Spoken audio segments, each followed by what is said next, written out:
début octobre 2016, Londres. Monsieur Brazé, pouvez-vous répéter ce que vous venez de me dire ? Monsieur Bjerk, je vous propose un poste de directeur technique pour une société de crypto-monnaie. Oui, ça j'ai bien compris. Mais l'objet du poste, qu'est-ce qu'ils attendent de moi exactement ? Eh bien, comme je vous le disais, ils veulent que vous mettiez en place une blockchain. Mais quel est le nom de cette société ? C'est OneCoin, une société qui a pignon sur rue, fondée par Rouya Ignatova, une ancienne de chez McKinsey. Björn refuse le poste et raccroche. Ni une ni deux, il ouvre son ordinateur et tape dans sa barre de recherche Rouya Ignatova plus OneCoin. Je vous raconte aujourd'hui l'histoire de Rouya Ignatova, surnommée la reine des crypto-monnaies, une des plus grandes arnaqueuses du XXIe siècle, une femme recherchée par le FBI et Europol. Bienvenue sur Il était une fois l'entrepreneur, le podcast où je vous raconte les histoires des entrepreneurs. Car oui, entreprendre est toute une histoire. Je m'appelle Laurent Brouin et ce podcast est produit par Inspire Média. Le pas décidé que vous entendez là est celui de Rouya Ignatova. Elle sort tout juste de l'université de Constance, en Allemagne, où elle vient d'obtenir un doctorat en droit. Nous sommes en 2005 et la jeune Bulgare de 25 ans marche vers une carrière triomphante. Enfin, c'est ainsi qu'elle s'imagine les choses. Rouya est brillante, elle comprend vite, exécute encore mieux. La jeune femme commence sa carrière chez McKinsey, l'entreprise de consulting, avant d'être embauchée 4 ans plus tard dans la filiale d'un des plus gros fonds d'investissement en Bulgarie. La particularité de ce fonds est d'être dirigé par Tsvetelina Borislavova, une femme d'affaires qui n'est autre que la compagne de Boyko Borisvodou, le chef de la police. Une garantie d'intégrité en soi. Enfin, sur le papier. Dans les faits, des fuites orchestrées par Wikileaks révèlent que Tsvetelina Borislavova mène des activités criminelles avec la protection de son compagnon. Un compagnon qui passe bientôt de chef de la police à Premier ministre de la Bulgarie. Alors, Rouya Ignatova a-t-elle connaissance des agissements de sa patronne de l'époque ? Y participe-t-elle ? Invérifiable dans les faits, mais une chose est sûre, elle profite de ses relations privilégiées avec le couple pour se rapprocher de celui qui va devenir Premier ministre de Bulgarie. Rouya a conscience que cela pourra lui servir plus tard. Après cette expérience, Rouya se trouve en Allemagne, pays qu'elle connaît bien pour y avoir grandi depuis ses 10 ans. Avec son père Plamen Ignatov, il débarque dans une petite commune d'Allemagne, bien décidé à reprendre l'entreprise de métallurgie en faillite. Allez, Rouya, buvons à notre avenir et à celui de notre usine, la Gusswerks Waltenhofen. Il continue à s'étendre dans la presse locale pour rappeler que son objectif est de tout faire pour redresser l'entreprise.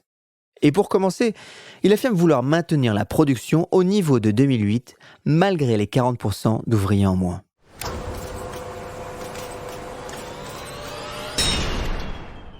Un an et demi plus tard, l'usine fait définitivement faillite. Rouya et son père n'ont pas réussi leur pari. Pire, voilà que Rouya est accusé de détournement de fonds par les anciens salariés de la Gusswerks Waltenhofen. Ils vont même plus loin, les anciens salariés assiègent la maison de Rouya et de son père. Les syndicats accusent Rouya Ignatova d'avoir détourné 1 million d'euros des caisses de l'entreprise. Le procureur local aussi est virulent. Rouya négocie pourtant et arrive à faire abandonner toutes les charges qui pèsent contre elle. Enfin, presque toutes les charges. En 2012, la jeune femme est jugée. Accusé, levez-vous. Rouya Ignatova, la Cour vous reconnaît coupable. Étant donné que vous avez reconnu les faits, la Cour décide de ne pas suivre toutes les réquisitions du procureur. La Cour vous condamne donc à 14 mois de prison avec sursis et 18 000 euros d'amende. Ni Rouya ni son père ne font appel. Ils ont déjà d'autres plans en tête. La jeune femme a identifié les potentialités de cette nouvelle monnaie de geek appelée Bitcoin. Elle a compris qu'il y a beaucoup d'argent à se faire. En 2013, elle assure la promotion du Big Coin, PIG, pas la même orthographe, une autre monnaie virtuelle censée concurrencer le Bitcoin. Elle n'y connaît rien ? Ce n'est pas grave. Elle fait du neuf avec du vieux en réinventant un système de vente pyramidale. Là encore, c'est l'échec. Pourtant, Rouya va de l'avant. Avec cette nouvelle escroquerie, elle comprend l'engouement autour des crypto-monnaies et elle compte bien en profiter. En 2014, elle lance ce qui va devenir l'arnaque du siècle, OneCoin.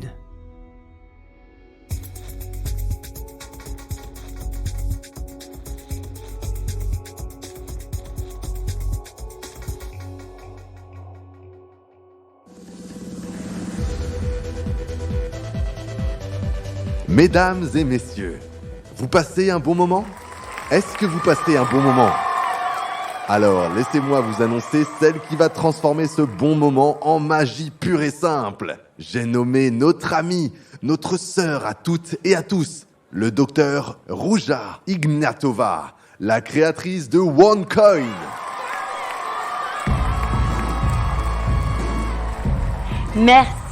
Merci à tous d'être là aujourd'hui. Je vais vous parler de ce qui fait notre force, notre réseau. Un réseau créé et alimenté pour faire de OneCoin la première crypto-monnaie mondiale. Nous créons le monde autour de cette pièce. OneCoin est facile à utiliser. OneCoin est pour tout le monde.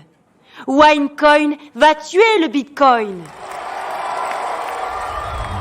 Ruja va parler pendant une demi-heure ce 6 février 2016 à l'Ibis Hotel d'Earls Court à Londres. Son public? Une foule d'investisseurs chauffés à blanc par la perspective de profits gigantesques. On parle d'un taux de rendement de 3,4% par jour. En moins d'un an et demi, Ruja a réussi à faire du OneCoin l'investissement facile et accessible à tous.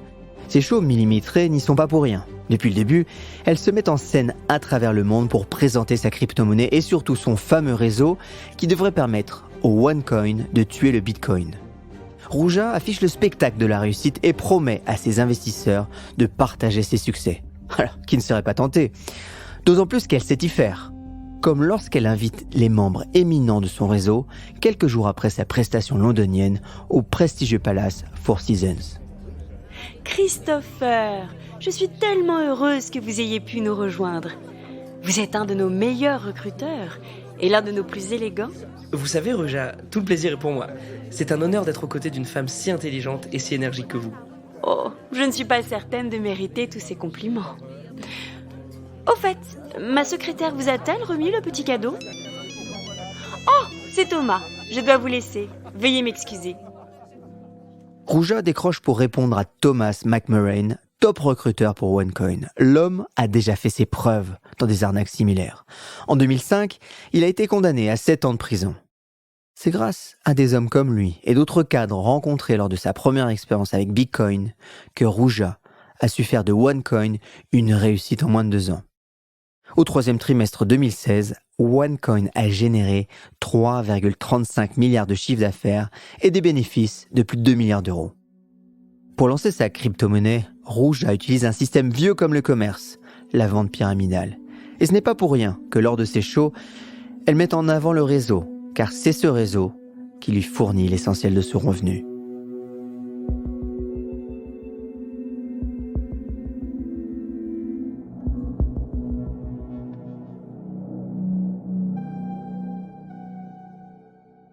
Croydon, banlieue de Londres.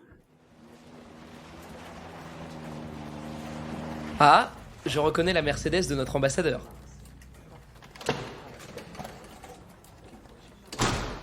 Mesdames, messieurs, merci d'être venus. Excusez mon retard, je vous prie. Je sors tout juste de chez le concessionnaire. J'ai repéré un petit bijou et mes derniers gains OneCoin devraient me permettre de l'obtenir. Alors oui, je parle d'argent tout de suite.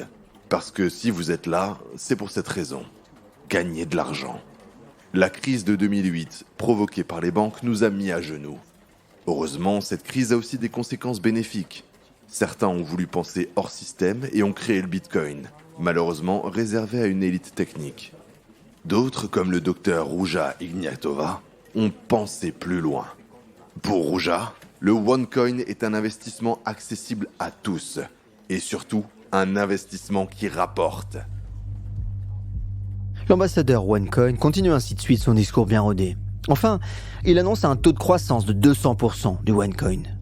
Au moment de la vente, il n'hésite pas à affirmer que les contraintes techniques de la blockchain limitent la vente à 10 packs de niveau 1.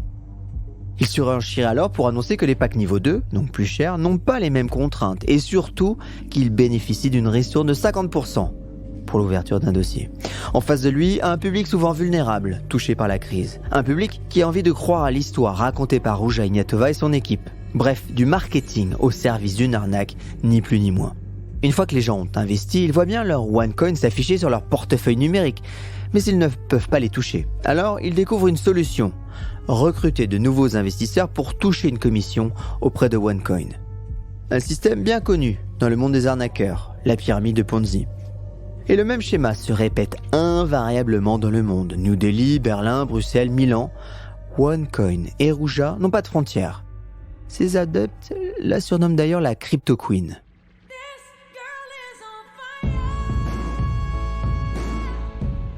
Ruja, j'adore. Encore une prestation incroyable. Tu as fait une introduction qui m'a bien aidé. Je pense en convertir des milliers. Regarde, ils sont tous allés vers les stands d'inscription. On ne va rien lâcher. OneCoin doit devenir la crypto-monnaie numéro 1 dans le monde. Non, je ne vais rien lâcher, mon cher. J'ouvre les bureaux pour OneCoin dans toutes les capitales. Ruja profite aussi de son succès. Elle investit ses gains à tout va, yachts, propriétés privées, voyages de luxe. Elle dépense des sommes folles. Il faut dire qu'il y a de quoi. En 2016, le OneCoin est à son apogée avec ses 3 millions de membres dans 175 pays et un chiffre d'affaires estimé entre 4 et 19 milliards d'euros. Ruja proclame partout que le OneCoin doit être le futur du paiement.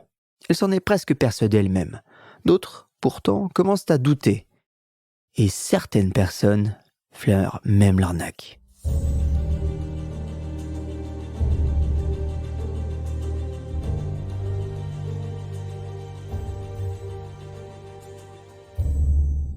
Quand Björn Bjerke raccroche son téléphone, il est estomaqué. Le recruteur était formel. Il n'y a pas encore de blockchain derrière le OneCoin. Cette simple phrase est tout simplement absurde. Le principe même d'une crypto-monnaie est de s'appuyer sur une blockchain. Le salaire mirobolant de 250 000 livres sterling qu'on lui a promis ne change rien, ni même l'appartement ou la voiture de fonction à Sofia. Hors de question qu'il accepte ce poste du directeur technique. Oui, ça j'ai bien compris. Mais l'objet du poste, qu'est-ce qu'ils attendent de moi exactement ? Eh bien, comme je vous le disais, ils veulent que vous mettiez en place une blockchain.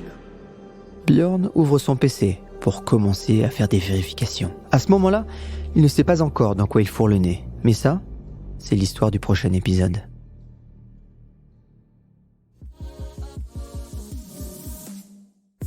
Merci pour votre fidélité. Alors, tant que j'y pense, ce podcast, c'est 3 jours de travail par épisode. Évidemment, tout ce travail, c'est une équipe derrière.